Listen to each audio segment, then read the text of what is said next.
जय श्री राम। कैसे हैं आप सभी? धर्म और शिक्षा हमारे लिए क्या जरूरी है, क्या जरूरी नहीं है, क्या करना चाहिए, क्या नहीं करना चाहिए। तो आज मैं आपसे इसी टॉपिक के बारे में बात करने वाला हूँ कि धर्म और शिक्षा हमारे जीवन में क्या मायने रखती है और हमारे लिए कितना जरूरी। अगर आप अपने जीवन की कल्पना बिना धर्म या बिना विज्ञान के करते हैं तो आप नहीं कर पाएंगे, क्योंकि जो आज की जनरेशन है, आज की जो हमारी दुनिया है, उसे हम बिना धर्म और बिना विज्ञान के हम कुछ नहीं कर सकते। उसके बिना हम अपने जीवन की कल्पना के नहीं कर सकते। हमारे लिए धर्म और विज्ञान दोनों ही जरूरी है। जो हमारा धर्म है वो हमें ये चीज सिखाता है कि प्राचीन काल में हमारे जो पूर्वज थे वो क्या थे, और हमने उन लोगों से क्या क्या सीखना चाहिए, क्या हमें करना चाहिए, क्या हमें नहीं करना चाहिए। धर्म हमें हमारी मिट्टी से जोड़ के रखता है। हमारे जो देवी देवता हैं, हमें उसके बारे में पता चलता है कि वो लोग क्या थे। हम जिन्हें अपना भगवान मानते हैं, जैसे हमारे भगवान श्री कृष्ण हो गए, भगवान श्री राम हो गए, भगवान शिव शंकर जी हो गए, ऐसे हमारे धर्म में बहुत सारे ऐसे देवी देवता आते हैं कि जिनको हम भगवान मानते हैं और उनकी पूजा करते हैं। लेकिन उनके मानने के पीछे रीजन क्या है कि हम उन्हें भगवान क्यों मानते हैं? उन्होंने ऐसा क्या किया था कि जिससे वो हमेशा के लिए इस दुनिया में प्रसिद्ध हो गए। जो हमारा धर्म है वो हमें सिखाता है अच्छे का फल और बुरे का नतीजा। तो धर्म की बात तो हो गई थोड़ा। अब मैं थोड़ा शिक्षा के बारे में बात करने वाला हूँ कि जो आज की शिक्षा है वो हमारे लिए क्यों जरूरी है, हमें क्यों शिक्षित होना चाहिए, हमें क्यों शिक्षा लेनी चाहिए। क्योंकि आज की जो टेक्नोलॉजी है, हमने देखा होगा कि अभी कुछ दिन पहले चांद पर हमारा चंद्रयान 3 गया है और बहुत सारे लोग मंगल पर भी जा रहे हैं। हम कहीं भी जाना होता है तो हम ट्रेन से, बस से या हवाई जहाज से जाते हैं। तो ये जो टेक्नोलॉजी आई वो एक शिक्षा के माध्यम से आई, क्योंकि जब हम पढ़ते हैं, चीजों को सीखते हैं और जो हमारा एनवायरनमेंट है, हम उसको एक साइंटिफिक तरीके से देखते हैं कि हम ये चीजें बना सकते हैं। हमारे विज्ञान ने इतनी तरक्की की कि हमने स्मार्टफोन से लेकर सुई, बस, हवाई जहाज, ट्रेन और इतनी बड़ी चीजें कि जितनी हम कल्पना नहीं कर सकते। टाइटैनिक ले लो, साइंस ने बनाया, कितना बड़ा कि मैंने पूछ दूसरा कोई ऐसा जहाज ही नहीं देखा कि कुछ इतना बड़ा कोई भी इंसान ऐसे बना सकता है।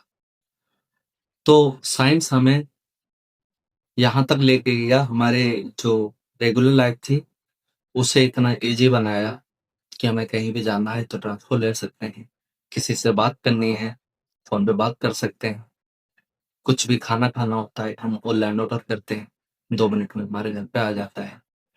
तो जो साइंस ने हमें जो फैसिलिटी दी, हमारे जीवन को इतना आसान बनाया, तो हमारे धर्म और हमारे साइंस में एक चीज कॉमन रही है। वो क्या? सत्य और असत्य। बोले तो हमारी लैंग्वेज में बोले तो सच और झूठ। कि जिस टाइम पे सिर्फ धर्म था, विज्ञान इतना नहीं था जितना हम आज की दुनिया में देखते हैं, इतना विकसित नहीं था। लेकिन जब पहले धर्म था तो पहले भी लोग असत्य बोलते थे, गलत काम करते थे, लोगों की लूटपाट करते थे और बहुत सारी चीजें ऐसी होती थी कि जो नहीं होनी चाहिए। क्योंकि उस टाइम पे भी ये चीजें ऐसी होती थी। तो आज हम विज्ञान की दुनिया में आ गए, आज भी वो चीजें होती हैं। लेकिन जो उसका नतीजा रहता है कि पहले लोगों ने जो भी गलत काम किया, उनका उन्हें नतीजा क्या मिला। हम अपने इतिहास को थोड़ा उठाकर देखते हैं तो हमें पता चलेगा कि सच और झूठ में हमेशा कौन जीता। क्योंकि सच और सत्य दोनों एक ही शब्द है। वो पहले भी जीता था, जिस टाइम पे हमारे देवी देवता थे, हम जिन्हें भगवान मानते हैं, उस टाइम पे लोगों में लड़ाइयाँ हुई। कि जो पहले जो लड़ाइयाँ हुई कि आप देखते हो भगवान श्री राम और रावण का युद्ध हुआ। दुनिया आज भी रावण का पुतला जलाती है, उसे बुराई का प्रतीक मानते हैं और अधर्म पर धर्म की जीत मानते हैं। हम लोग दिवाली मनाते हैं, तो उससे हमें वो चीजें सीखने को मिलती हैं कि सत्य हमेशा जीतता है। महाभारत का युद्ध ले लो, कौरव कितने सारे थे, उनकी कितनी सेना थी और पांडव कितने थे, उनके साथ में भगवान श्री कृष्ण। जीत किसकी हुई? सत्य की। क्योंकि जो सत्य है वो धर्म से जुड़ा रहता है, तो जहां पे सत्य है उधर हमारा धर्म है। हम वहां से जीते क्योंकि सत्य हमेशा ही जीता है। अब जो आज की साइंस की दुनिया लोग है, तो हमें उसमें क्या देखने को मिलता है कि टेक्नोलॉजी हमें यहाँ तक ले आई है, 2 मिनट में किसी का एक्सीडेंट हो जाता है। कई बार ट्रेन पलट जाती है, बस पलट जाती है। कि ये जो दुर्घटनाएं होती हैं वो किसकी गलती की वजह से होती हैं? साइंस हमें यहाँ तक ले आया, हमारी लाइफ कितनी इजी कर दी। हमारी लाइफ इतनी कंफर्टेबल हो गई है कि हमें कुछ भी चाहिए, हमें घर बैठे सारी चीजें मिल जाती हैं, हमें कहीं जाने की जरूरत नहीं पड़ती। अब जो लोगों के लूटने का तरीका है कि पहले लोग लूटपाट करते थे जंगलों में जाके, घर में जाके, लेकिन आज जो इतनी टेक्नोलॉजी आ गई है तो उनका तरीका भी बदल गया है कि वो लोगों ने अपने तरीके बदले हैं लोगों को लूटने का। आजकल हर घर में, जिस घर में भी 4-5 सदस्य रहते हैं, उस घर में 4-5 स्मार्टफ़ोन रहते ही रहते हैं। कि आज की जो लाइफ़ है वो ऐसी हो गई कि स्मार्टफ़ोन के बिना आप अपने जीवन की कल्पना नहीं कर सकते। लेकिन विज्ञान ने हमें इतनी फैसिलिटी दी, लेकिन उसके लिए हमें इतना ही स्मार्ट बनने की ज़रूरत है। क्योंकि जैसे-जैसे लूट-पाट का तरीका बदला है, कई बार ऐसा होता है कि हमारे फ़ोन पे किसी का मैसेज आता है, किसी की कॉल आती है, कोई भी एक लिंक आ जाता है कि आप जिस पे क्लिक करोगे, कॉल पे बात करके आप किसी को थोड़ी-सी भी डिटेल दोगे, किसी भी मैसेज का रिप्लाई करोगे, तो आपने जो भी कमाया है, जो भी सेविंग की है, वो 1 मिनट में आपके अकाउंट से गए। क्योंकि जिसके पास स्मार्टफ़ोन है, वो अपना बैंक फ़ोन में लेके घूमता है। आज की जो दुनिया है, सिर्फ़ एक मोबाइल फ़ोन में वो पता नहीं क्या-क्या चीज़ें लेके घूमते हैं। तो हमें जब भी सचेत रहने की ज़रूरत थी और आज भी सचेत रहने की ज़रूरत है।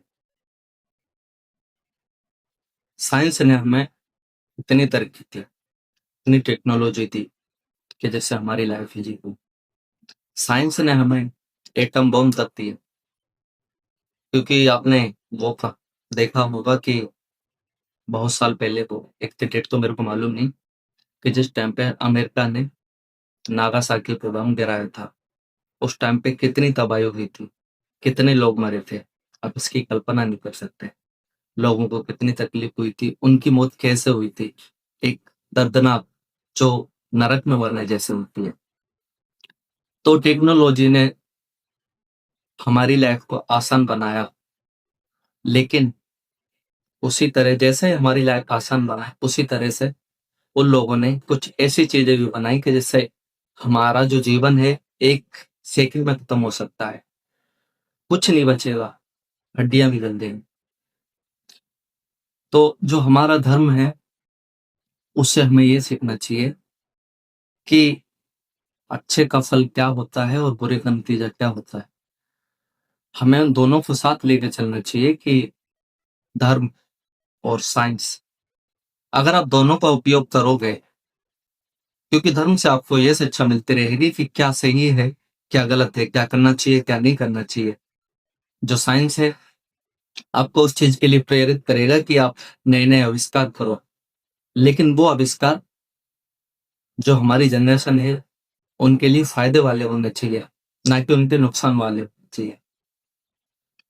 क्योंकि जैसे बम बना दिया, बहुत सा कई बार आपने देखा होगा कि ऐसे बहुत सारी जगह बम विस्फोट होते हैं, थोड़ी सी देर में बहुत सारे लोग मर जाते हैं। तो साइंस ने हमें वो भी चीज दी है कि जो नेगेटिव है, लेकिन हमें यह सोचना चाहिए कि हमें उन चीजों पे यूज करना चाहिए कि जो हमारी लाइफ के लिए आसान है, हमारे लिए पॉजिटिव है, किसी दूसरे आदमी को हमारी वजह से कोई दिक्कत नहीं आए, तो हमें उन चीजों को यूज करना चाहिए। तो जो लोग बोलते हैं कि हम अपने देवी देवताओं को नहीं मानते, वो मानना चाहिए हमें। उससे हमें ये शिक्षा मिलती है कि एक जो मानवता है वो क्यों जरूरी है। हमें किसी के साथ बुरा करने से पहले सोचना चाहिए कि बुरे का नतीजा हमें पता है, कि जो हमने हमारे शास्त्रों में पढ़ा है कि उसका नतीजा क्या होता है।